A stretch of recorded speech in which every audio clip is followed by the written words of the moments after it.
Welcome to the Solid Verbal. The Solid Verbal. Come after me! I'm a man! I'm 40! I've heard so many players say, well, I want to be happy. You want to be happy for a day? Eat a steak. It's that woo-woo! And now, Dan and Ty. Welcome back to the Solid Verbal, boys and girls. My name is Ty Hildenbrandt. Joining me, as always, over there in beautiful New York City, my man, the birthday boy, Dan Rubenstein, sir. Happy birthday. How are you? Thank you. I don't know if we ever recorded on either one of our birthdays. Oh, we totally have. Totally have. When did we do this? I think we did it last year for my birthday on November 23rd. And was it a good show? I mean, it was late in the season. Probably. We had probably hit a wall by then. Yeah. It usually happens around the first week in November. We hit that wall. This is true. Yeah. So what'd you do? Anything exciting for your birthday? Not really. I ate food that I wanted to eat, which is kind of the same thing I do every year. I mean, I hung out with the Solid Baby, which is the first time I got to do that, so that was great. I prepared for this show. I took a train ride, and I rode in a car, and I just had a great day, Ty, and it's continuing as we do the show right now. Well, excellent. Welcome, one and all, for coming to our wonderful podcast here where we talk about college football. Today on the Solid Verbal, we're going to be doing a mega Q&A show. So here is the deal. Yes. What is today's date?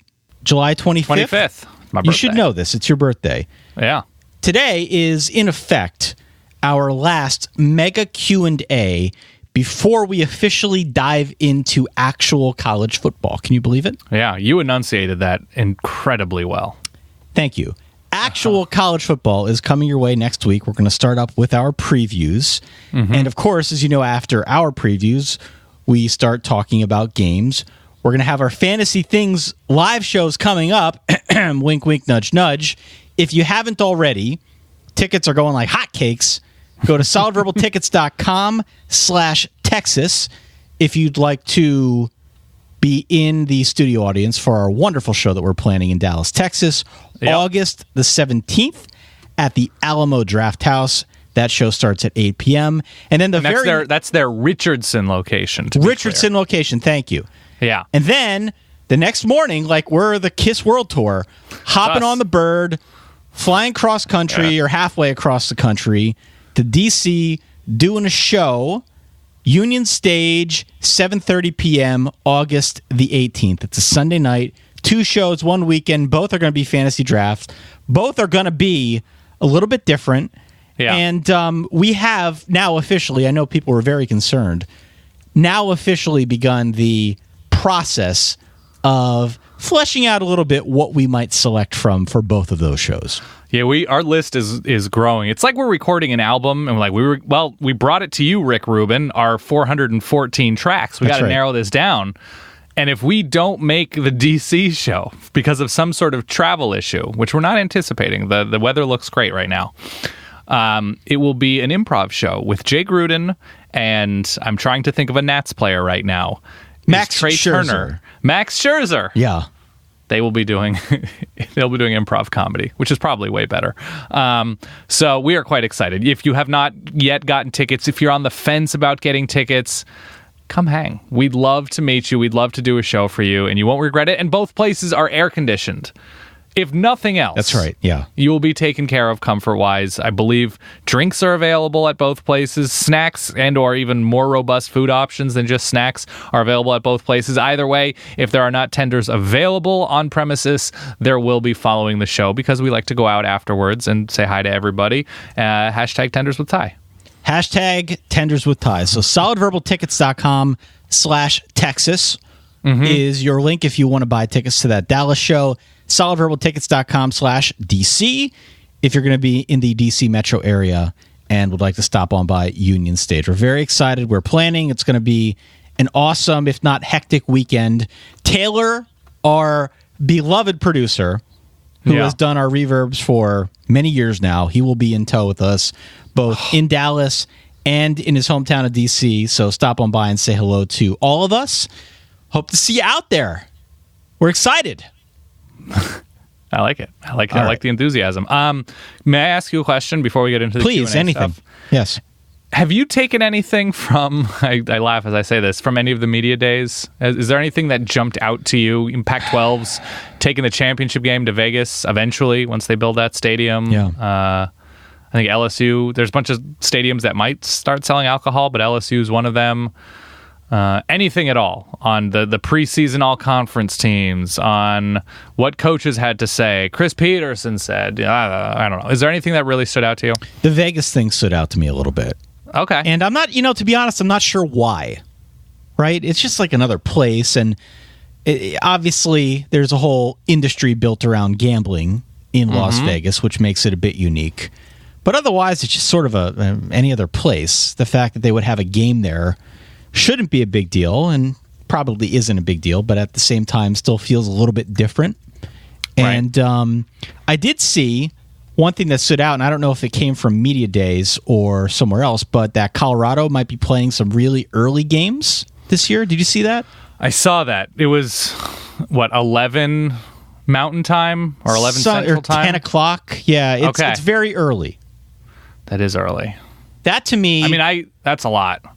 Yeah, that to me stood out a little bit because we're always talking on this show, and I know you spoke at length about the fact that the Pac-12 needs to be a little bit more front stage center, needs to be a little bit more self-aware about the fact that the time zone puts them at a distinct disadvantage. 9 a.m. Pacific time kickoffs, so 9 a.m. local for most of the schools, so that's noon Eastern, which is when college football has begun, just not Pac-12 football. So... That's little kid soccer kickoff times. That's, as long as there are orange slices, I guess, that's a lot to ask. I mean, what is this, the body clock? They're just steering fully into it? Right. Because that's the excuse that I guess was given about Stanford with, who they lose to, Northwestern in an ugly way a few years ago. Yes. So I guess they're really steering into the body clock thing and scheduling... Hawaii? I don't know where the advantage is going to be by a 9 a.m. game other than, so you'll get more exposure because it's not like every week the ACC is putting its absolute best game at noon and the SEC isn't putting its absolute best game at noon. So hypothetically, your competition is a little bit lesser. I just don't know if that makes people on the East Coast more likely to watch Pac-12 football. I think still, as I've maintained, it's just about quality at the top. Yeah. People will watch Oregon if Oregon's excellent. People will watch USC if USC is excellent. People will watch... That might be it. But no, if UCLA and Chip Kelly are excellent, if Washington, develops into a more exciting offensive brand, sure, people will watch those teams. It's just going to take more than where they are right now. So that's where they stand. Also, the Vegas thing, do you know how the capacity of the stadium that I don't think is built yet or fully built? The capacity is 65,000. It's a big stadium. You think you're filling that with like Washington, USC? Maybe. Do you think you're filling that with, I don't know. I'm trying to be reasonable and realistic here. Are you filling that with Washington, Utah? No. What we had last year? That's a big stadium. Getting half of that? 65,000 is a big stadium. You getting 30K? It's not big compared to Michigan or Tennessee, but You're attracting more people to Vegas than Santa Clara.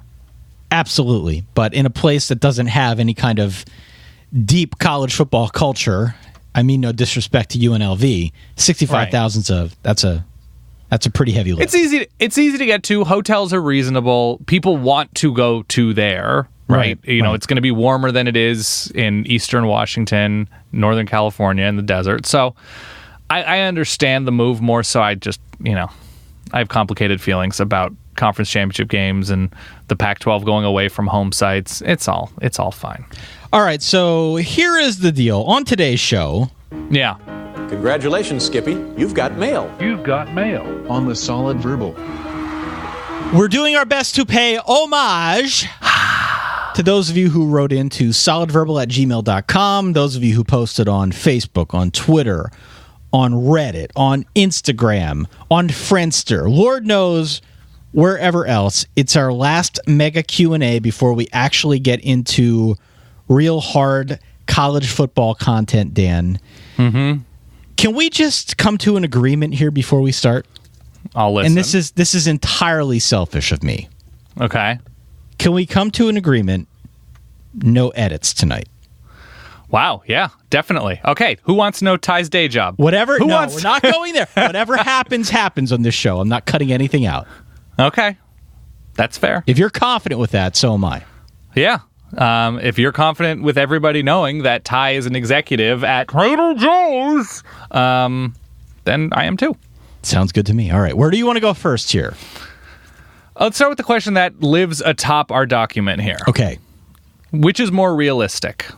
More realistic, not likely, more realistic. Michigan going undefeated this year or Ohio State losing 3 games? That's from Andrew. This is an incredibly interesting question. Thank you, Andrew. I thought long and hard about this one. And here's the dilemma that I have. The dilemma is that it's really hard to be undefeated. I don't care who you are. You could have the easiest schedule in college football, and it's still very, very difficult to go 12-0. Right. But then you look at Ohio State's roster, and there's just so much talent. I know that Urban Meyer is no longer the coach, and it's Ryan Day, and Ryan Day was pretty good at the first, chunk of last year. Right.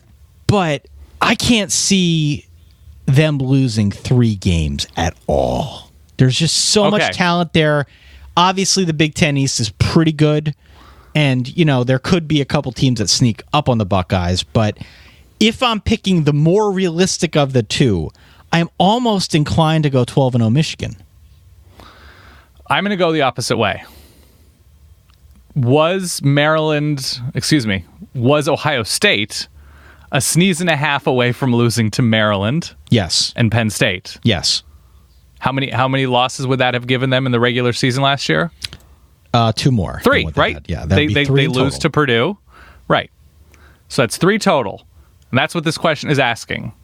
So it's not unrealistic that Ohio State loses 3 games last season with what we presume to be a better quarterback and at different parts of this defense, even though he missed the majority of the year. Nick Bosa, the line was a little bit better. So I think it is. Ohio State losing. It's easier to lose games than it is to go undefeated, right? Generally, yes. There are more things. It's hard to stumble into wins every week, but you can stumble into a couple losses. Absolutely. Right? Absolutely. And especially on the Ohio State side of things. So everyone knows about Justin Fields being the new starting quarterback. No. Different team. Okay. But Ohio State and Michigan are sort of like the inverse of one another if you look at their returning talent. Ohio State has a lot of turnover on defense. And it's going to take them a little bit, presumably, to figure out who goes where. Clearly, they've recruited very well over the last 5 years. That's not going to be an issue. But could a team sneak up on them? Sure. There's so much talent there, Dan. I have a really hard time convincing myself that it's more realistic that they lose 3 games. I look at the Michigan schedule. Michigan's schedule, I think, is a little bit harder than Ohio State's this year. Obviously, they've got that Notre Dame game. You look at the way it lays out otherwise, it is a little bit harder. I still feel a little bit more comfortable if I'm picking between the two going Michigan in this particular scenario. Okay. I'm curious. I'm still curious about Michigan. There are a lot of questions to me about, but I'm saying the more realistic one is, to me, Ohio State losing those 3 games. They lost, 6 games the year before Urban Meyer showed up with Luke Fickell? All right. On that similar note, what is the most intriguing G5 versus P5 matchup this year? Also from Andrew. Shout out, Andrew. Good questions. Well, I guess Army isn't technically a G5, but can we include them in this question? Why isn't Army a G5? They're an independent, but... Independent. Not technically a I'll conference. Include them. Yeah, non-Power 5, Power 5. We've talked a lot about Notre Dame. We've talked a lot about Army, Michigan. Yeah. That game is, again, keyword intriguing. That game's intriguing to me. All right, get away from Michigan. I'll run through some of these. I've got another one here, but go ahead. Run through some other options. Fresno State, USC. New quarterback, Fresno State, USC, new offense. Ole Miss, Memphis. If you like shootouts. That's interesting. That one's intriguing. I thought about that one. New QB for Ole Miss. I assume Brady White for the 411th year for Memphis. Florida State, Boise State. That's the one I have. Tone setter. By the way, according to our friend Bill Connolly, Boise State will be favored in that game. It's a neutral siter. Ish in Jacksonville at TIAA Kreft Stadium or something of the ilk. Okay, yeah. I don't know if the line. I think you're supposed to take medication for TIAA, Krefs. It could be true. Yeah. According to Bill's numbers, Boise would be a 1.6 point favorite in that game. I think by the time it kicks off, obviously Florida State's probably going to be more of the hometown favorite, but that's the one that I have circled here as the most intriguing. Got Lincoln Riley and Dana Holgo to Houston, Oklahoma. We have Cincinnati, Ohio State. What will Justin Fields look like? Presumably Justin Fields against a very, very good Cincinnati defense. Washington State, Houston, another Holgerson Leach. So we got all sorts of the air raid disciples and the actual Leach. Stanford, UCF. Wimbush. That could be interesting. Yeah, I could see App State, that. North Carolina. App State, I believe, is winless since they became an FBS team against Power 5 programs. And UCF Pitt, which do not watch the highlights from last year. It is ugly. My answer is, in terms of storylines, in terms of tone setting for the rest of the season, it's still going to be Florida State, Boise State, even though I thought last year Boise State, Oklahoma State was going to matter a lot more than it actually ended up mattering. So selfishly, for pure entertainment reasons, if De'Aaron King has healed to a nice place, I am most excited to just as a TV show watch Houston, Oklahoma. Okay, fair enough. Okay. Yeah, a couple interesting ones on here. I think there's a lot of storylines in that game that are interesting. Okay. Pick a question. Dan, I'm going to go to Ed with 2 Ds. I love this. Will Auburn, Oregon be a game to find a contender for the year, or another version of Auburn, Washington from last year that doesn't hold up as the year progresses? Do you remember previewing that Auburn, Washington game from last season? I actually went back and looked at my document okay, to get my thoughts at the time. And look, Washington coming into the season seemed like a slam dunk coming out of the Pac-12. Yeah. And Auburn was a little bit of an unknown quantity, but we knew Jarrett Stidham was coming back. And, I think in hindsight, maybe we expected a little bit more from the running game. But by and large, this seemed at the time, I think, to be a little bit more of a higher profile matchup than what Auburn, Oregon looks to be this season. Is that fair to say? Yeah, I think so. Because there was a storyline entering the season of like Washington needs to win this game, right? This was set the tone. This was going to be for the Pac-12. Their way to achieve that validity as an elite team. They were representing the conference in a way that was put on them that was a little bit different than other years, not necessarily fairly. And so game was close. There was that non-call at the end that I think Jake Browning was abused on that play too late. And it affected things, but ultimately, yes, Ed is right.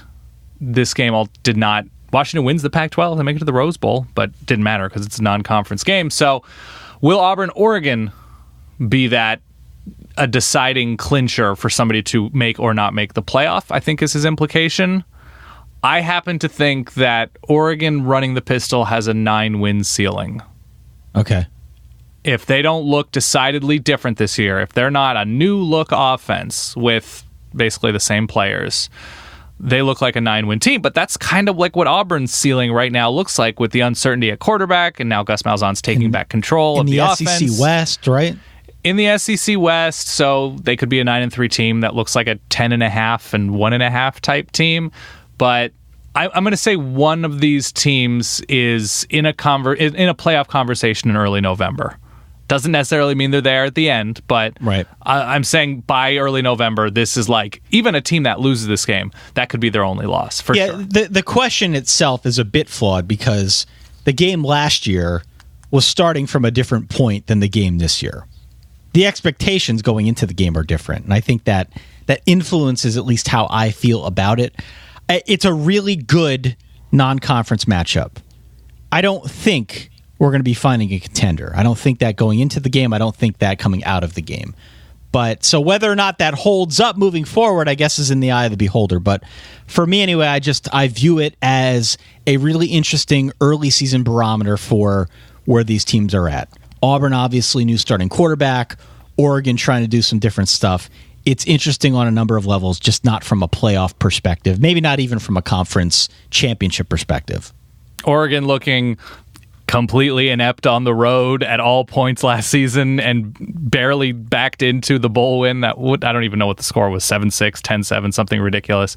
So I want competence from Oregon on the road, and I want to see how much control the new quarterback for Auburn has in this offense, because it's somebody new. It's Gatewood, it's Nix, whoever it is will have a sort of a tough time, I think, with this Oregon defense.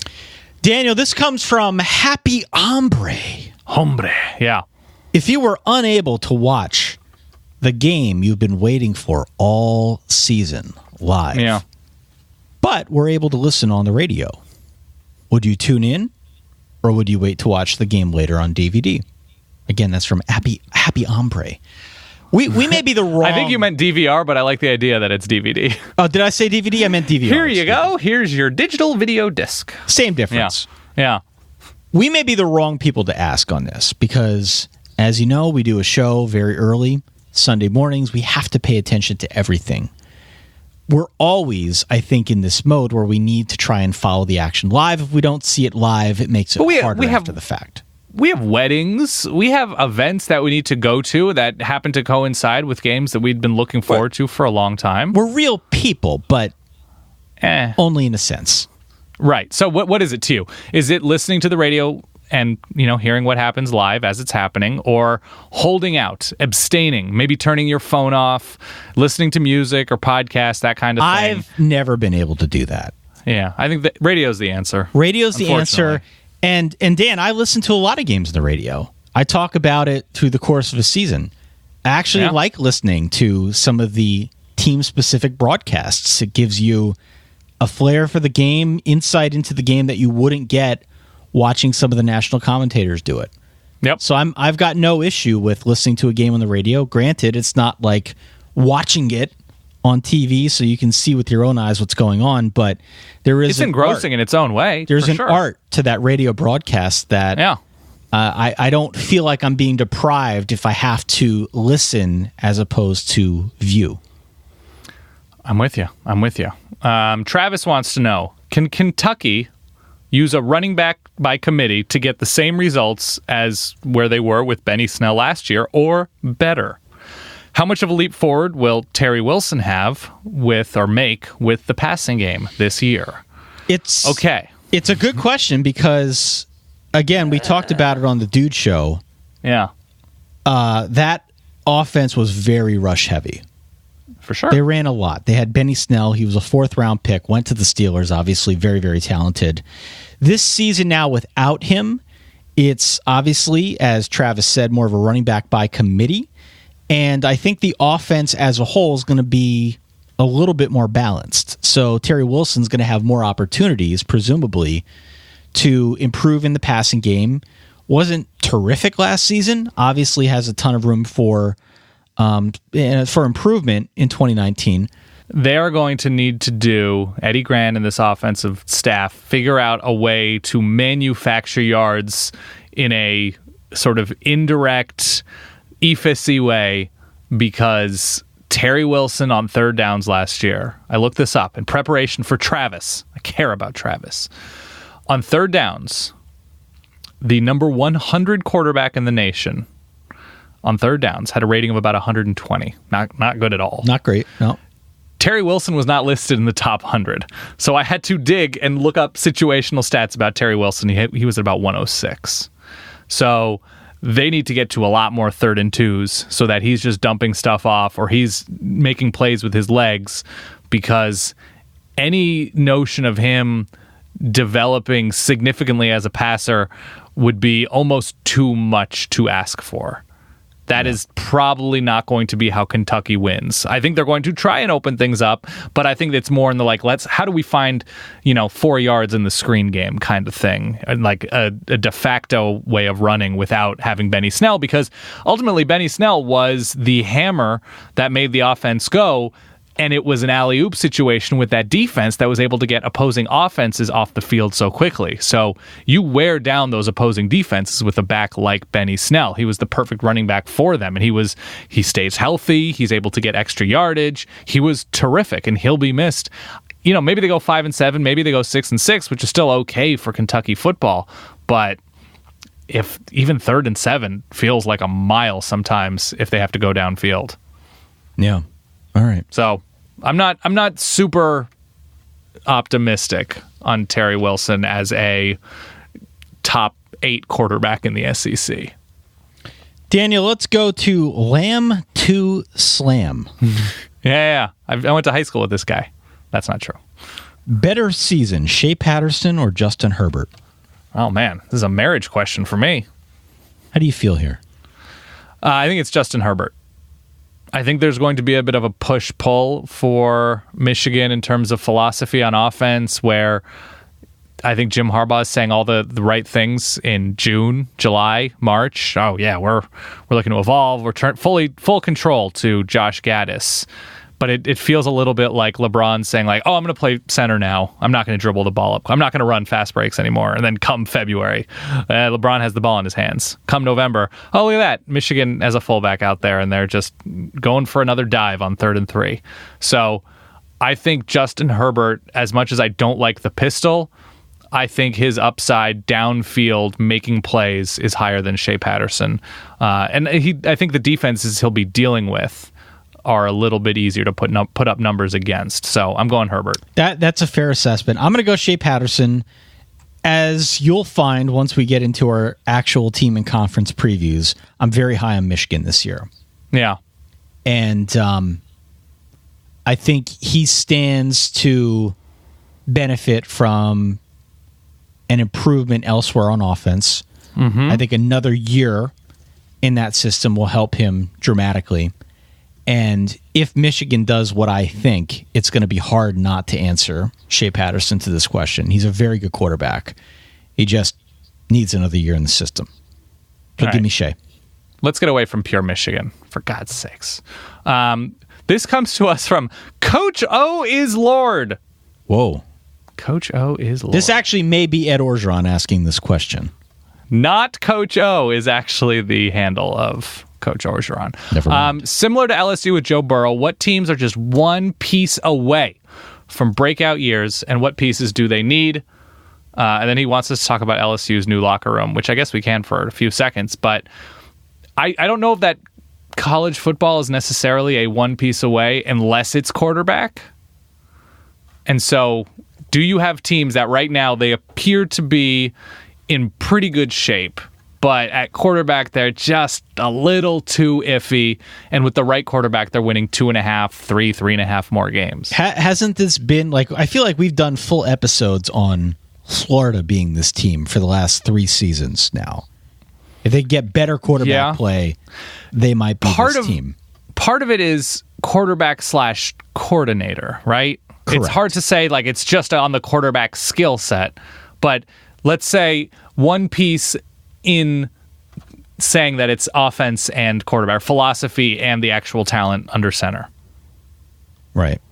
I think Penn State is in that. Penn State this year could fall into that category. Their offense took a big tumble back last year, and their defense was incredible. Yeah. New starting quarterback, former blue chipper, but not Trace McSorley, not the winningest quarterback in program history. So, sure, I think that's a fair assessment. There'll be a bit of a recalibration on the Penn State side of things. What about Mississippi State? I think they're definitely winning more games last year. But one piece of, would you classify them as one piece away? I would classify them as having a Nick Fitzgerald problem last season. Yes. For sure. Yeah. Their defense, in as much, even though they lose what they lose to the NFL, significant players up the middle of that defense, even this year, they've brought back enough talent on both sides of the ball that if you were to tell me, again, if Tommy Stevens hits that, or whoever ends up starting, the Danny Etling line, then they are going to be a very dangerous team. He does say one piece away from breakout years. So that's a lower bar. I think Iowa is an offensive coordinator away from being a 9-10 win consistent team. Sure. Yeah. LSU, he mentioned. Auburn is interesting because they should have another really good defense. I think Utah is an offensive coordinator away, and I don't think it's Andy Ludwig. I think Troy Taylor's fine, but I think Utah. TCU's an interesting answer at quarterback. TCU is definitely an interesting answer. There are a couple other questions in here that involve TCU, but TCU, I think, falls into this category as well. By the way, Troy Taylor is the former offensive coordinator of Utah. I meant to say Tyler Huntley because it's very confusing to keep every name correct. Other teams that are I think Cal. I like Bo Baldwin, but I think it's a quarterback issue for Cal, and it's more just 4 pieces on offense for Cal. But I think they're away from a breakthrough. All right, I'm trying to think, and then Kentucky. That's the way to tie it all together. Let's go to Walker. Did you want to mention the LSU locker room? Did you see pictures? Oh, he said the LSU. I saw they've got beds in there or fold-out beds. Sleep pods. Yeah, I'll say that's what I say to my wife. You want to go to our sleep pod real quick? Here's what I'll say about that. Okay. The best part about the new LSU locker room is the hype video that LSU made, I think, in conjunction with whatever architecture firm designed it. Right. If you could find that, and I'm sure you can out on YouTube or Twitter, wherever, go and watch that. They are really shooting sunshine into that new locker room. The new locker room is unquestionably excellent looking, and it is very cool to see those players who work very hard for LSU be very happy and very excited about their new locker room. But as you and I were talking about this, there is that whiff of, are we just quarantining football players so they never have to deal with anybody outside of themselves? I made a Google reference to you. I said this is like the Googleplex. Never leave. Yeah. It's like weird, luxurious football house arrest. At least they get paid at the Googleplex. They do get paid at the Googleplex. Handsomely. But yeah, there is like that strange feeling where it's just like, we have so much money. Look at all these donations we're spending on sleep pods. These players are never going to have to leave and grow as humans around other people. It's strange. Walker writes in, happy for the people. What under the radar week 1 matchup do you find to be the most intriguing? Okay. UCLA Cincinnati initially caught my eye. He said under the radar. Under the radar. Yeah. Year 2 of Chip versus a Cincinnati team trying to deal with an unfamiliar expectation going into the year. Mm-hmm. But additionally, I'm digging FIU Tulane and the Toledo Kentucky games. FIU Tulane and Toledo Kentucky would not be something that little Jason Candle action. So we already mentioned Boise and Florida State. You nailed Boise. Great job. Thank you. The other one that I'll throw in here is Northwestern and Stanford. Northwestern because I really, truly never know how to put a finger on Northwestern. I can never figure Northwestern out before the start of the year. They win 8 or 9 games every year, sort of like Utah. Why can't you make peace with Northwestern being good?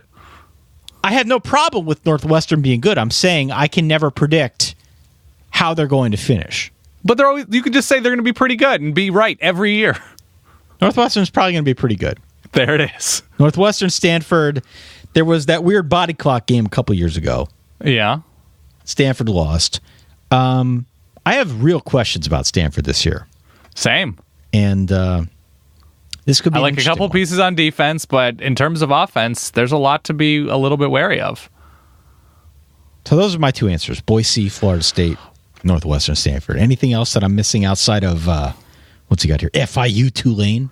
Yeah, there's a few things here. I think Eastern Washington at Washington, even though no Bo Baldwin, no Vernon Adams, every year, no Gaje Gubrud, every year, Eastern Washington puts the fear of life into a decent Pac-12 team. There's that. We mentioned Ole Miss, Memphis.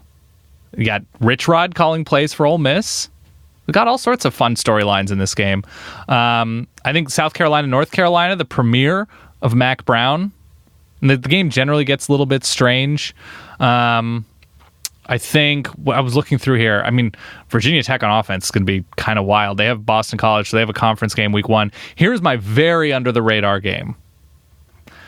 Oregon State, Oklahoma State. Ooh, I saw that one. A Friday night, 10:30 kick. I'm not a big believer in Oregon State as a complete team, as a team to challenge really anybody on their schedule in the Pac-12.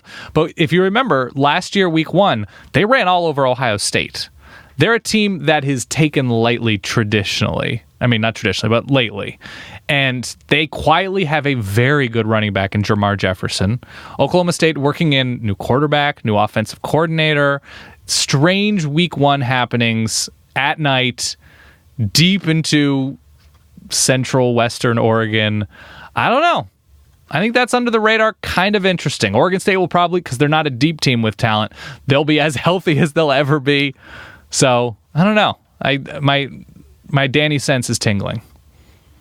Let's go to someone else named Daniel. Yeah. What are your favorite non-marching band college football related songs? For example, Sandstorm at South Carolina, Enter Sandman at Virginia Tech, Zombie Nation, Penn State, Neck at LSU, Country Roads at West Virginia, Jump Around at Wisconsin, etc., etc., Dan. I've been in the stadium for a number of these. Yes, as have I. I've been in the stadium for West Virginia. I've been in the stadium for Jump Around. I think Texas now does Jump Around as well. It's kind of lame that they're doing that. Interesting. I have not been in the stadium. Oregon's been doing this for a few years now. They do Shout. Okay. And it's because of Animal House, and that's a good time. I think the answer's got to be Jump Around, isn't it? Jump Around is fun, but there's something that is more enjoyable to me about Country Roads. And I couldn't put my finger on it until I randomly went to the West Virginia bar in Manhattan, in New York City. New York City! As soon as halftime began, the bar mutes the TV and they blast the hell out of this, and the entire bar sang it.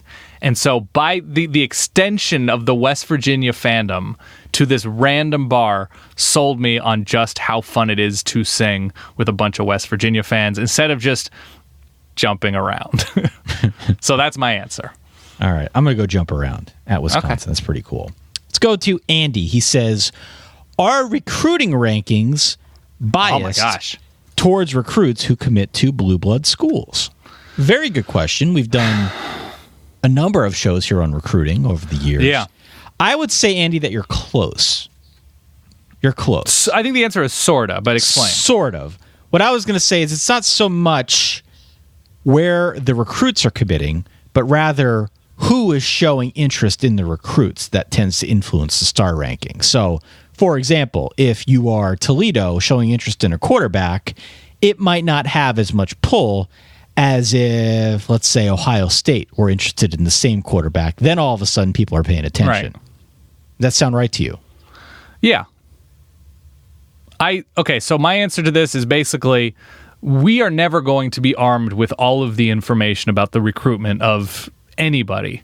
What happens a lot of these times is players will send footage, or they'll send footage to coaches. They will put footage online. The people that come up with the recruiting rankings, it's a number of people. So just saying like so-and-so is ranked number 38 on 247, it doesn't mean that it's necessarily he is the number 38 player in the country. It's just like this weird consensus and negotiation. Now, you will have times where somebody who doesn't have a ranking all of a sudden becomes a 4-star. A lot of that is because they just haven't been evaluated. So all of a sudden somebody jumps up and it's like, oh, this coach at Wisconsin found this running back in Ohio. And he hadn't been to camp, so we don't know anything about him.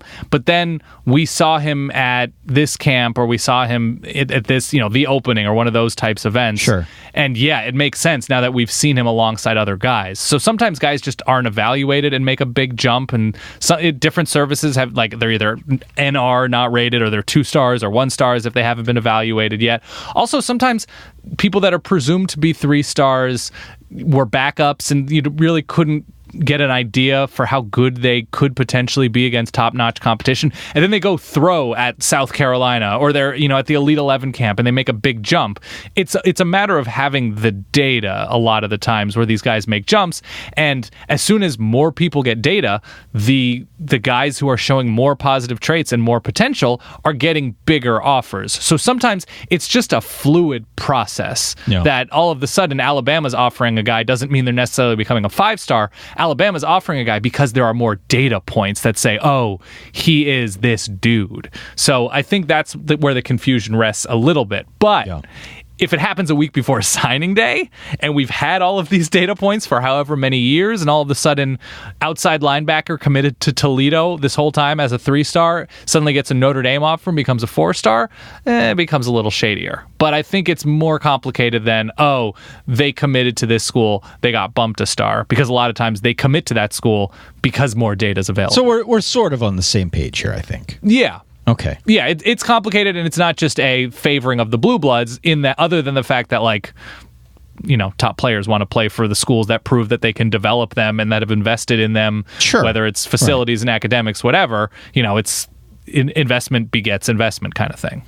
Abbott writes in, everyone knows Flutie's Hail Mary and the play between Cal Stanford. Yeah. What play from the past 5 years will be in the same historic category 25 years from now? Again, that's so he specifically says 5 years because the kick six was 2013. The kick six was 6 years ago. That's right. Right. So I went back. I looked at this. I think there's an obvious answer. Okay. I don't know if you were able to find one. What's your obvious answer? My obvious answer is Tua's pass to win the national championship over Georgia. Yeah, that was like the NC State tip-in 1980, whatever, to win the national championship. Winning it on a single play is pretty significant. I think that's right. Because if you go back, you have, you know, Vince Young running it into the corner of the end zone. You have all these plays. You have Michael Crabtree's play, obviously, has withstood the test of time against Texas. So there are the number of plays. I think it is Tua. I think that's got to be it. Probably the play right now. Because it was... The situation was such where he's coming in relief as a freshman, and it's just a dime of dimes in a moment where he's taken sacks, he's looked kind of shaky, and just recognizes cover 2 and just laces it in perfectly. So, yeah, that's the as painful as it is sometimes to say, that's the answer. Because you have other plays that are wonky. You have, what was it, Duke Miami with the last second kick return. Yeah, I mean that was goofy, and there's questions about whether it was legal, but sure. I think Oklahoma State's giving the who was it, Central Michigan? Yeah. That to me is still funny. The end of that game with the Hail Mary, but yeah, it's probably the answer. It's probably Tua. We've got a question here. How would you fix college football's attendance problem? I got another one, by the way, that they still show. Oh, sorry. Please, I'm sorry. Not to mention Michigan even more than we already have, but Michigan State's the botched punt to win the game. Oh, yeah, that's right. Sure. That's still, anytime you start looking at bigger moments between those two schools, or, you know, with Michigan State games or Michigan games, that's inevitably played, for sure. Sorry, Abbott, who I think is a Michigan fan. How would you fix attendance? Better parking. Next question. Yeah, I was going to say, parking. How about cheaper tickets? That would help. Yeah, yes and no. I mean, the secondary market kind of pushes things, but it's another loaded question.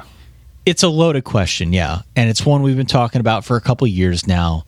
The underlying reason for asking this question is because attendance is down across college football. Just aren't as many people going to games, aren't as many students interested in going to the games, and you know, you could blame cell phones and ticket prices and Lord knows whatever else for it. I don't think there's one answer to this question. Lowering the ticket prices helps. I don't know if anyone really wants to do that, though, because these programs, in order to stay competitive, are very much relying on that revenue. They need that in order to keep things up and running, keep the lights on. So, gosh, it's hard. I guess you make it more of a multimedia experience while you're in there. That could help. Do you, though? Yeah, I would make everybody put their cell phones in one of those, like what comedians do. I know. You put them in a lockbox, and then you go to... I just think... And I'm with you, okay? I don't disagree with that. I just think the direction we're headed is one that needs to include more of a mixed media experience in order to attract people. Yeah. I mean, you can point to a number of things that have hurt it, right? The TV experience is better. You know, watching games from home in general. Smokers are less. You can get a pizza oven for $200 if that's what you're interested in. You can use your own bathroom. The stadium experiences aren't great. The The college football playoff, I don't think, has helped things. Realignment, where you have fewer interesting rivalry games and there are teams that are moving conferences, and there's not, if you're a West Virginia fan, like, oh man, I got to go to Stillwater. Why? I understand you love your team, but you don't have the history of saying, oh man, I can lean on all of this. Let me pause you for a second. Yeah. I'll take this question in a slightly different direction because I know it's a point of contention between you and I. Yeah. Why do you feel that the college football playoff has hurt attendance? Because everything is suddenly through the lens of, am I one of the 4 best teams? And that starts, I've probably done, since the end of last season, and I'm just talking about the interviews in which I've been asked this. Sure. I've probably done 25 interviews where I've been asked to pick my final 4 for the 2019 season. That's fair. That's totally fair. And it's the answer that, like, no matter what I say, it doesn't mean anything, both because I'm dumb and because it's March and we're looking at college football through this lens where suddenly, if you're a Minnesota fan, if you're a San Diego State fan, if you are a UTSA fan, if you are a Florida State fan, and you are 5-3, well, why am I going to these games? Like, I was thinking, if you're a team that expects to go to the playoff, I'm thinking if I'm a Florida State fan, if I'm a Clemson fan, whatever, an Ohio State fan, and I start out in a disappointing way, like, well, the season doesn't mean anything. These games don't mean anything because we're not going to go to the playoff. Okay. We're not going to be in that conversation. We're not going to be on that Tuesday night show. So, all right, hold on. Yeah. Pause. Hasn't that always been the case, though, regardless of whether you're telling me a 3-loss team in an era pre-playoff, maybe during There's been the a national BCS, championship for what, 20 years? or during Like a during true the old national championship? bowl format, a Right. 3-loss team is still in the conversation. That's never. Well, it's not been that they're in the case, Dan. conversation; it's that they don't feel like they're part of college football in the same way. I don't. If you're buy that. if you're a top team, I yes. don't If you buy are that. if you are an upper half of a Power 5 conference team, and it's not even just the playoff, but so much attention has gone to the playoff that everything else feels a little bit devalued. I will grant you that a lot of attention has gone to the playoff. I don't know if more attention has gone to the playoff than went to the BCS, or than went to some of the top teams in the old bowl format. Yeah. I think it's about the same. If you lose 3 games, you're not going to be in that conversation. I don't care what system you've got in the postseason. Well, listen, if you have these 4 teams in the whatever games, the rotating games, in the semifinals. Sure. If you're, keep it local with you. If you're a Penn State fan, does going to, Michigan went to what? They went to the Peach Bowl last year. They went to the Orange Bowl a couple years ago. They lost to Florida State. Those games don't mean anything. But if you're Penn State in 1995 and you go to the Orange Bowl, even though you're 10-2 or 9-2, whatever, and you're probably not going to be in consideration for the national championship, it is dope that you are Penn State and you get to play Nebraska in the Orange Bowl, right? Yeah, but you just contradicted yourself by saying even though you're not going to win the national championship, it's the same difference. No, but I'm saying if going to the Orange Bowl now doesn't mean anything. I don't know. And so suddenly you're not. You you're and not I are thinking about always going to disagree on this point. We're always going to disagree on this point. No, I'm telling you. I don't totally disagree with the fact that the playoff, to some degree, may have hurt college football or college football attendance. They're trying to make it a thing, and it's just not. In our case, downloads towards the latter half of the season. Yeah. Let's be transparent. It happens. Yeah. Okay, I don't doubt that for 1 second. I just don't know if the playoff has had such an outsized effect as you might think. Well, guess That's what just happens? my standpoint. Guess what happens either way. If the experience of going to a game is not as fun because maybe the stakes don't seem as important, or maybe you don't care about stakes, it gets cold by the end of the year. It gets very so cold, unless especially you are up here. really Especially caring, up here. especially up here, it gets cold by the end of the year. So sure, you want you have a Minnesota-Wisconsin rivalry game. Yes, you want to do that, but suddenly, if Wisconsin's no longer in the Big Ten West race, do you care as much? Like, it's just, there's all these little races that seem like they mean something, but ultimately they don't mean as much as they once did. That's what I'm trying to get at here, because I get why people don't go to games in November anymore. And I think the rivalry thing is a thing that you don't have, the backyard brawl. You don't have the border war, and I know the backyard brawl is coming back, but you don't have these. There's just, college football is picking off things that made it really cool in the name of TV. Realignment, TV, playoff at the end. More college football is on TV now than ever. Sure. And I think that before anything else has had the most impact. I don't like going to games. Can I say that on a college football show? No, you can say that. I like going to games, and I think I like tailgates more than games, which is the least surprising thing I've said on this show. I like going to games. I like the emotion, but I like the atmosphere. I love the atmosphere. Right. I love the atmosphere way more than I actually like watching the football game. Yeah. Maybe my viewpoint is a bit slanted given we got to do this every Sunday morning. Sure. You know, we have to pay attention to the game. We actually have to watch it and get a feel for what's going on. But yeah, a lot going right in. I don't know. It's a very loaded question. Well, I want to go. Here's the other thing. Go ahead. If you're an Arkansas fan, go to Arkansas games every year. Some years you're good, some years you're not that good, some years you're terrible, some years you're pretty damn exciting. Whatever the case is, you have the variance of Arkansas success. Suddenly more and more games are on TV. It's not necessarily that you're like, well, Arkansas is not having a good year, I might as well just watch this game at home. But now, if you live in wherever, in Arkansas, Missouri, wherever you're watching Arkansas football, all of a sudden, there's a weekend where Arkansas is playing Alabama, and well, they're going to lose by 51. That is just the reality of what's going to happen. I could go to this game and hang out with friends and family and have a good time before the game and watch them get killed, whatever, and that's still going to be fun in its own way, the going and hanging out with friends and family part.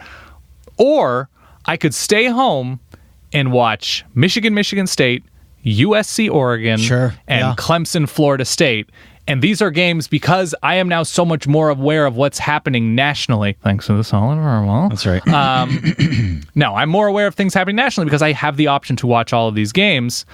The nationalization of the sport, as much as we love it because we love watching it as a TV show, is now making, in the same way the NBA is like a star-driven league. People are fans of players more than teams. I think people more and more are becoming fans of the sport over just... And granted, people are still on recruiting message boards and all these things, but I think that's an element where they look forward to games. We've seen that trend. We've had people write in say, we used to go to games. Now we just have people over at the house. We do a big tailgate like at the house. Yeah. It's a thing. It's a thing that people do. All right. Daniel, this comes from Mike. Yep. And it is addressed specifically to you. Oh. Since it's your first season watching with the Solid Verbaby, oh, yeah. what strategies do you have in place to enjoy the games whilst very English of him, fulfilling your fatherly duties?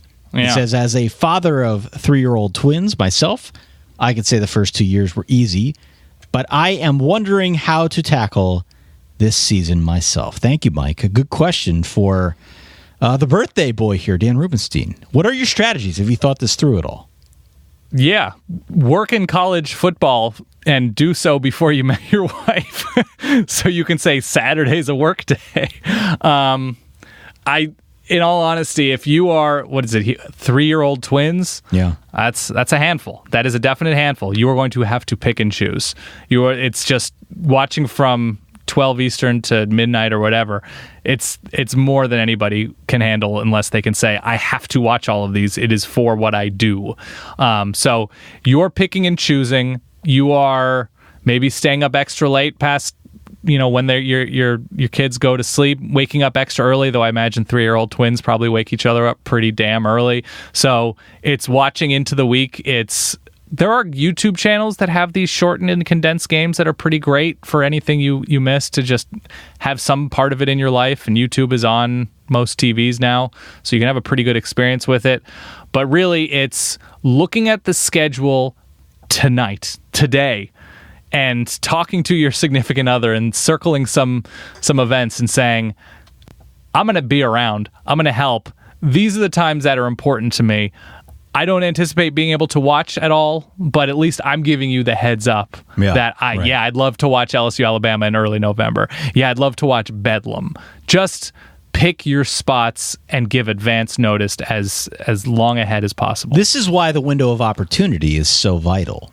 Yes. On the show. We started it as a bit of a gag, but as time wore on, it was apparent this is actually this is a thing that has a bit that has utility on the show.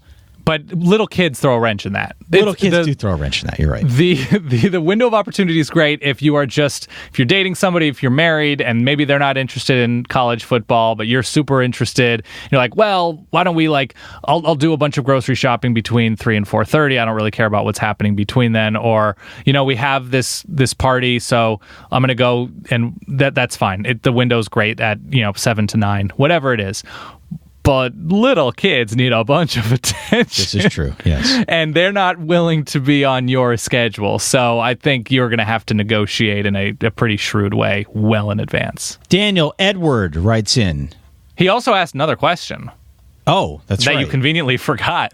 I apologize. He writes in. Let me read this off here. He says, let me pull it up. Oh, never mind. This is from, this is a guy named Will who we forgot to write his name in. It's right under Mike. But Will wants to know. What would it take to get Ty to reveal his mysterious day job? Yeah, what would it take? And I'm saying you're still there and you're revealing it. Probably every single time we turn the recorder off at the live show, somebody asks. That is, without fail, the number one question that we get asked. Every live show when we hit stop on the recorder, somebody gets to microphone, this is what's the mysterious day job. Yeah, I don't know if you could put a price on this, Dan. It's a money thing? I don't think you could put a price on it, is what I'm saying. I don't think it's a money thing. Have you been told explicitly not to mention it? Or is this just an ongoing gag to get people just riled up, and as they have been for like a decade? Can I be honest? Yeah. I can't answer this question. You mother effer. Okay. Somebody has told you, or somebody has told you. I cannot answer this question. You really can't say that? I cannot answer this question. Oh my gosh, Ty. Do you think you would get in trouble? You can't. You can push all you want. I can't answer. I haven't answered the question in 12 years. I'm not going to answer it now. I'm not saying answer the question. I'm saying, would you get in trouble if you were to reveal it? Would you be called into an office? Potentially. Whoa. Okay. I cannot reveal sources and methods here. This is my final question. Yeah.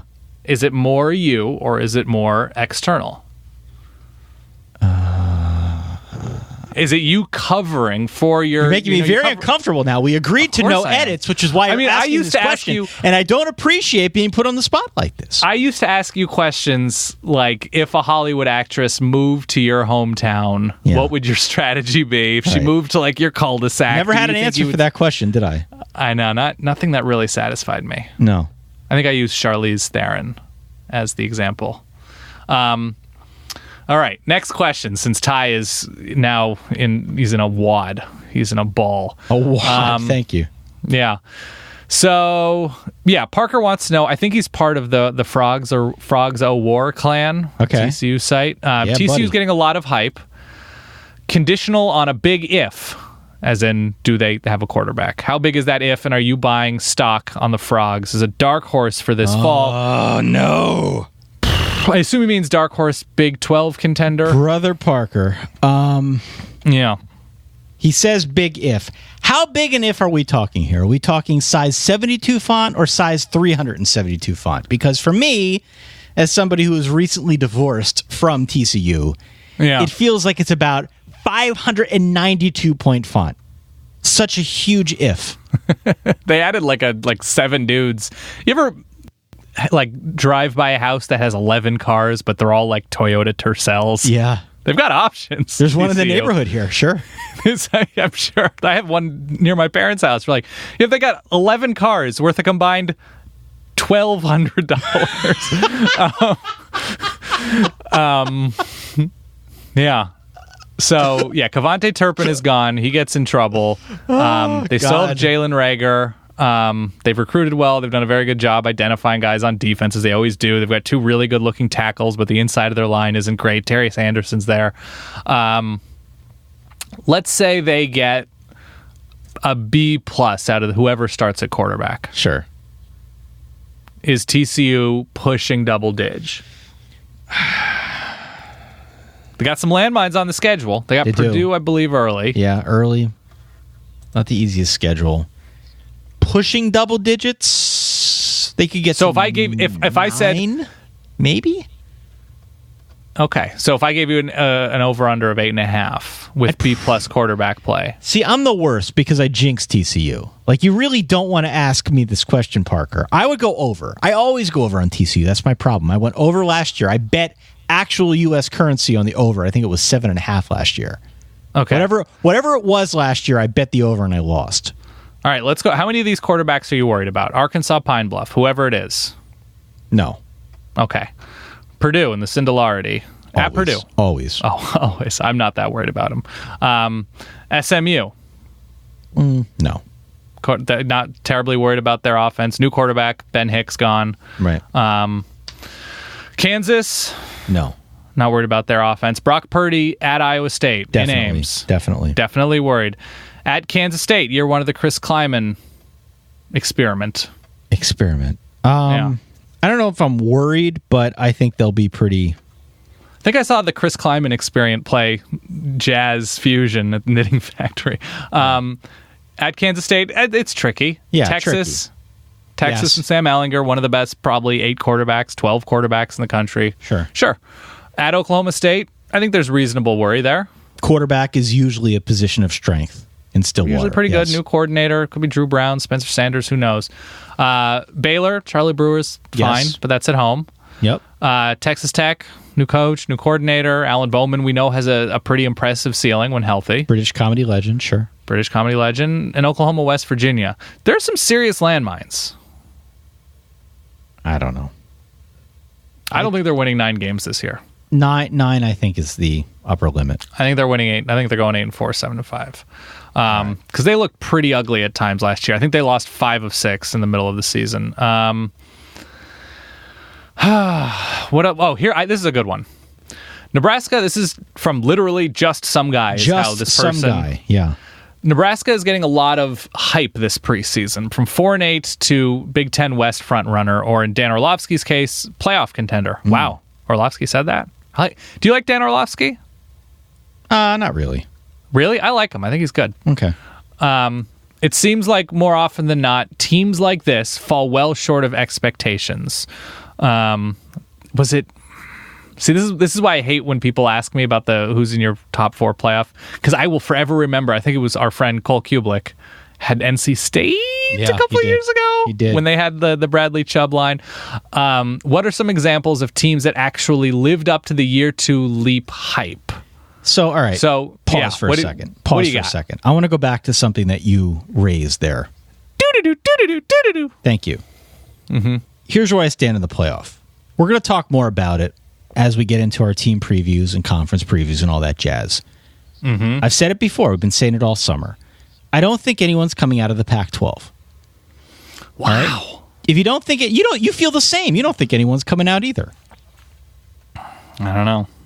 If you don't think anyone's coming out of the Pac-12, the only other hope, I think, for a team crashing the playoff that isn't in one of those other conferences is obviously Notre Dame.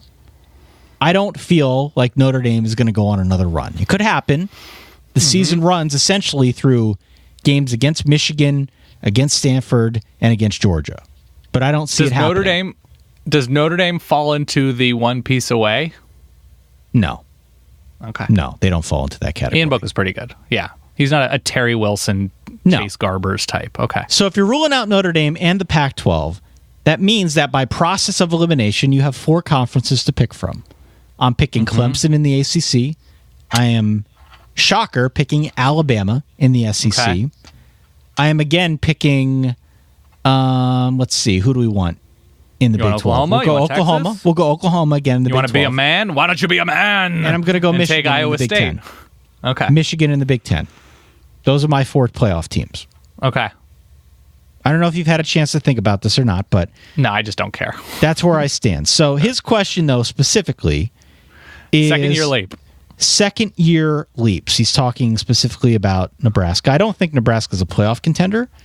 Nebraska's going to need a lot of help on defense. I don't think their defense is far enough along yet. But I do like the moxie here. Maybe moxie's the wrong word. I like being bold, Mr. Orlovsky, and going Nebraska. Where do you stand on this? Is there any teams? So what is that? What do you like that Dan Orlovsky's being bold, or you're being bold and think that they're making a big leap this year? No, I like that he's being bold, saying playoff contender. Do you think Nebraska's making... I think they could challenge for the Big Ten West, but they're not a playoff contender yet.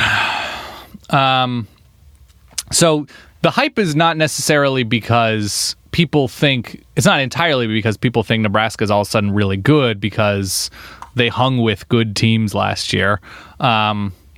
It's because Scott Frost himself goes undefeated 2 years ago at UCF and went to Nebraska. So there is all this added... There are these added layers of Scott Frost and Nebraska hype where, like, I went back to 2014. So I think, when Abbott was saying, look at the last 5 years in terms of memorable plays, I think that's right. You can't really go back farther than 5 years when you're discussing things, modern hype, whatever. Dino Babers made a nice leap in year 2 for Bowling Green. Jeff Brom made a really nice leap for the Hilltoppers of Western Kentucky, although he comes in after Bobby Petrino. So, I think they win 8 games his first year, so not a huge leap. Tom Herman wins 10 games, albeit, it's including a bowl game, year 2 at Texas with a lot of hype, with for sure a lot of hype. And then my last example with almost no hype, Gary Anderson makes a nice leap at Wisconsin, year 2. Most of the time, the second year of a rebuilding reclamation project, there's not a huge leap. It's sort of the year 1 is like, here's how we're running things now. Year 2 is, okay, we understand we're moving in the right direction. Year 3 is, oh yeah, we've gone 10-2 because we've got it all figured out. It's tough to make that leap in year 2 when so much talent needs to filter into the system. All right, Dan, we've got about 5 minutes left here. We have as much time as we want. We could do a 3-hour show. We could be Joe's Rogan and do a very long show. 5 minutes here, Dan. Capital 22, question about post-college casual attire. Great question. Thank you, sir. And I think my answer is the same for all of his sub-questions. Exactly. He says, the situation is you're attending a non-celebratory dinner at a relatively nice sit-down restaurant. Call it 2 steps above a Chili's or an Applebee's. Okay. What is your go-to outfit style for the following situations? So nowhere with a buzzer to alert you that your table is ready. Correct. Okay. Dinner with a small group of friends, no significant others involved. B, a first date. C, dinner with the significant other. D, dinner with the significant other's family for the first time. I'm going to be honest here, okay? So the one that I need a little bit more clarity on is dinner with a small group of friends, no significant others. So is this just like a dude's gathering? Is that what that is? Yeah. I mean, it doesn't have to be only dudes, but yeah. Sure. A gathering of buds. I think that might be the only of these 4 situations where I would not wear a collared shirt, or would at least consider not wearing a collared shirt. 2 steps above a Chili's Applebee's? What do you consider 2 steps above a Chili's Applebee's? A Paul Fleming's Chang's? I think that's 1 step. Yeah, I'm not sure, actually. But I think I probably go collar in all 4 situations. Yeah, the question I think it's also important to know, what time of year is this? What time of year is this? Yeah, I don't know. If it's dead summer in Arizona, I think you're answering this question a little bit differently than if it's October in Duluth, Minnesota. What I would say here in eastern Pennsylvania, since that's what I'm familiar with. Yeah. If it's, I think, any of the first 2. Okay. And it's, let's say, July 25th. I go short sleeve shirt with collar and a pair of shorts. A polo type shirt or a button down short. Yeah. And a pair of shorts. I consider... Wait, the first 2 meaning you'd wear a pair of shorts on your first date? Maybe. Oh, God. Maybe. Showing knee? Otherwise, though, I think... You smoking jazz cigarettes? Otherwise, though, I think I go long pants. Yeah. Well, you got to be... Okay, I'll be more specific. You're wearing a collar. You're probably... We'll call it 65 degrees, so not too hot, not too cold. It's 65 degrees, chinos, and a button-down or a short sleeve button down, long sleeve, rolled up the sleeves, whatever. Chinos, I think, are the move because you can dress them up, you can dress them down, whatever. I would opt for slim or skinny fit. This is not to say wearing like painted on pants, because I think that's a misnomer, but just pants that fit you. Nothing too baggy. Get 3 colors, whatever you can afford. Get, light gray, dark gray, navy, goes with a bunch of different other colors. Get 5, slim fit button downs. You're pretty set. They're not that expensive. Go and try them on at a store. You can go anywhere you want. You can go to Old Navy, you can go to Banana Republic, any of these places, J. Crew, whatever you can afford, but make sure they fit you and they don't look, like you're trying to sail out of the restaurant at the end of it. My favorite part of this question is the commentary at the end. He says, I know mid-20s, new adult fashion. I've not heard that before. Has been discussed on the show in years past, but a refresher will be great for some of your recent graduate listeners. Thanks, guys. Congratulations to you, sir or madam, if you are a new college grad. That's wonderful. And get your pants hemmed so they flatter you. Costs like $5 at a cleaner. We have a question here, Dan. Yeah. Have you guys ever considered video streaming the podcast on YouTube? We have, and we sort of did a long time ago, but that was when we were doing it for a company. So let's pull back some onion layers here. Yeah, let's see that. I'm going to turn the lights down low. We live, if we were to do this in the same place, we live about an hour and a half apart. Ish. Yeah. Depending on traffic. Ish, yeah. I'd love to set something up in New Jersey. I love the state of New Jersey. I love the opportunities in New Jersey. I'd love to set up a little Solid Verbal studio and get things going. Ty, meanwhile. We've talked about this. I know. So we could do it. Isn't there like an MLB network show that every day they're just in a different location? Is that the one with Kevin Millar? Yeah, I think that's right. And Chris Rose. Yeah. Is that who does it? Every day they're in a different location. I forget what it's called, but I think it's. You ready for it? Intentional talk. I think it's intentional talk. Oh, I hate that name. It's so bad. It would not be terribly difficult to do from different places and split screen it. Ty has an advantage in that he could set up his studio to look like a presentable TV place.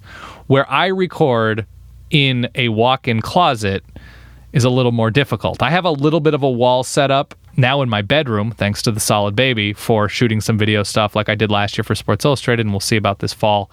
But it's a little bit more difficult on my end, and the places that do a good job with it have other people working for them. Yeah. And we do not. We have Taylor who helps with a bunch of stuff, but he is also remote. He's in the DC area. So, yes is the short answer. We'd like to, but we aren't. And let me also bookend that by saying that we've announced some of our live shows. Yeah. And again, solidverbaltickets.com/Texas/DC if you want to get in on those. Yeah. We do have some other stuff cooking in the oven. We do. There's stuff coming out hopefully soon. But so we're excited about what's to come. I don't know if video will be a component of that. Probably not. The places that do a really good job with that also have a longer season, or like if you're doing a political podcast every day, every week, whatever, people are interested. People are most interested for 3.5-4 months of a 12-month year with college football. So to invest that kind of time and only doing it, once a week for 15 weeks, I think you need a lot more time to build up an audience than that. And so if it's NBA, if it's comedians doing it where you can watch it on YouTube whenever you want, if there are 2 comedians that do a podcast in LA and they just have regular guests stream in and out and you're a fan of that show, you can watch a show from 2 months ago on YouTube and get everything out of it that you would if you watched it a day after they taped it. Less so with doing a show about week 3 picks in week 8. Daniel, we have a question here from JJ Terp. Okay. What meals are you looking forward to on your DC/Dallas live show weekend? So my first thought when we locked in the Dallas date was like, we got to go to Pecan Lodge. I don't think there would be a bigger mistake than filling my gullet with barbecue before trying to do a live show. Our performance. Yeah. So I'm going to go pretty light. Might just, this is no shocker. I'll probably find Mexican or something in Dallas. There's good Mexican options. DC, I don't know the food as well in DC, but I've long wanted to get in a good Ethiopian meal in DC. I don't know if you've done Ethiopian before. Some good stuff. I have. DC is known for having good Ethiopian food. See, I usually just trust in you to pick out the food options. Oh, we'll do well. We'll do well. I think we already, our pal Jane Costin, who is a DC local, already... I don't know if she's planning on just kidnapping us in a van and making us eat different things. Like old school style? I think so. Something like that. So okay. I might be just trusting her and you might just be trusting me. But either way, we will keep you posted. Do you have I think we have... Do we have a wrinkle as well that we are going to announce in the next couple of weeks about the trip to Texas?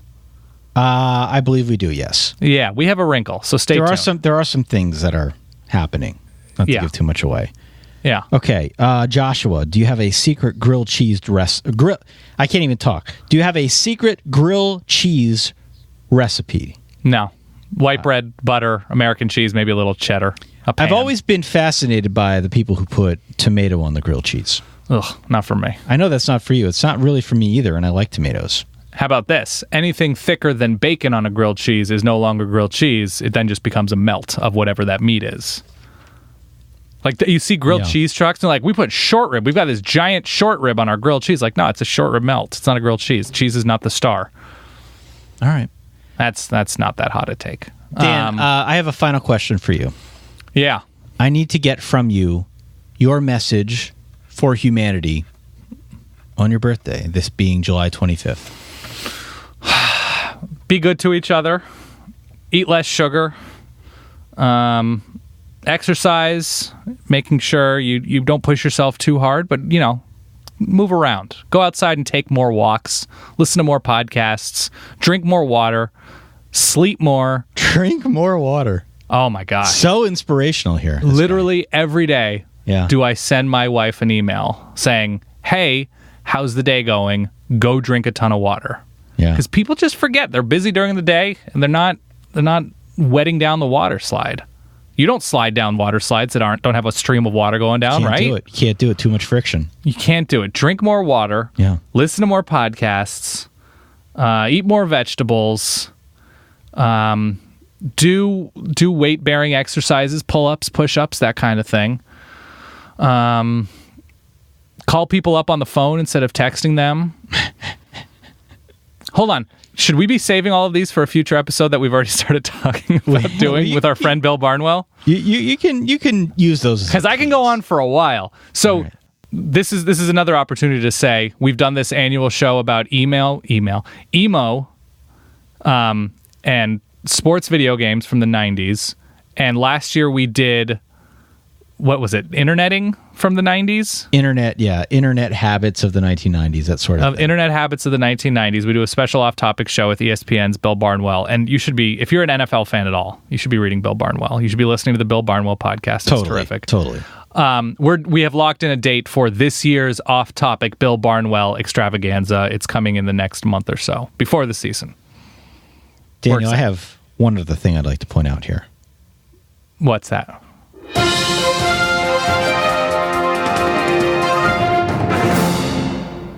There is a new member of the Solid Verbal family. The Solid Verbal family. Okay. The Solid Pup? I've talked about it for a couple weeks now, but the Solid Puppy. People have been asking me. I've been getting emails. I've been kept awake at night by the pinging of my phone, people wanting more info on the Solid Puppy. Yeah. On Meredith Beira? Yeah. Beira. Beira,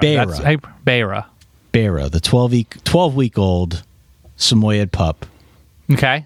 Everything going well in dog ownership world? It's going wonderfully, yeah. Okay. Got the Solid Pup. We're going to find a way to incorporate her into the podcast, provided she doesn't eat the microphone. I'm going to figure something out. Oh, man. Solid Baby would definitely try to eat the microphone. Yeah, we're going to try and figure something out for this coming football season. You know how they have like those cutesy things sometimes you see online where you got a treat in one hand and a treat in the other, and the treat in the right hand is Alabama, the right is LSU, that sort of thing. Right. I have now advanced to the wise old age where I can do those sorts of things thanks to my Solid Pup. Wow. Okay. So we're going to be posting give it some videos. We can do better than that. We can be more creative. Than just the one hand. Of course we can, but I'm just saying, generally speaking, we can. You know how pet owners get into this. As a new pet owner, I'm looking forward to incorporating our new pup into. So are you Solid feeling Verbal. good about this? About the pet ownership thing? Solid for puppy? Absolutely. You going on walks? Going on a walk. I'm going to actually go on a walk after we get done recording here. Solo or with the solid wife Kate? Solid wife Kate will be with me too. Okay. Leash? Definite leash, yeah. She's still Any tricks yet? We've got her to do a bunch of tricks. Sit down, roll over. Well, no, not roll over. She can show us her belly. Same. Which is a big potty one, train? yeah. Getting there. Getting there. Okay. Getting there, yeah. We're working on it, though. How's the shedding? No shedding yet. That's a Okay. good part. Not yet. Okay. Eventually, Not yet. but not yet. Sleeping where? Sleeping downstairs in a crate, wakes up every morning at about 5:05. And it's staying that way. It's not going to be a bed situation. Not going to be a bed like in bed situation. with you. No. All right, that's good. Lay down that law. Can we have a question that we fought to the death over regarding a pet in bed? We did have a that pet you were in just bed. like, here's my solution: be as passive aggressive as you possibly can. That's right, yeah. Avoid confrontation wherever possible. But it was like avoid confrontation. We But had give her so looks. many people write in about that. Like, what is Ty smoking? Well, I think we had our friend Andy Wall say, Andy Wall, I remember that. just like be an adult, and Ty I was haven't like, talked I hear to her you. since then. She probably thinks less of me. Your response to Andy was like, I hear you, but you could leave notes. It was great. It was such a view into your soul that picking like the battle for the Cyhawk trophy would never give us. Oh, God. Okay. Well, thank you to everyone who wrote in. We've got 6 pages of questions here Yeah. that, quite frankly, are amazing. solidverbal@gmail.com. Apologies if we didn't get to yours. We're going to try and do our best over the course of the next weeks and months to get to all the questions that come in, but as you know, it's pretty hard. Also, don't forget to follow us on Facebook, on Twitter, on Instagram, and on Reddit. We've got a subreddit, reddit.com/r/solidverbal. Starting to heat up. Our friend Peter over there does a great job moderating the sub. It's where a bunch of our ballers gather, congregate, and talk about each and every episode that we do. And again, this is going to be the 3rd time that I say it now. If you will be in the Dallas area on August the 17th, or if you're going to be in the DC area on August the 18th, the very next night, solidverbaltickets.com/Texas, solidverbaltickets.com/DC. If you want to get in on the action, still some tickets available. We do expect that we will sell out both locations.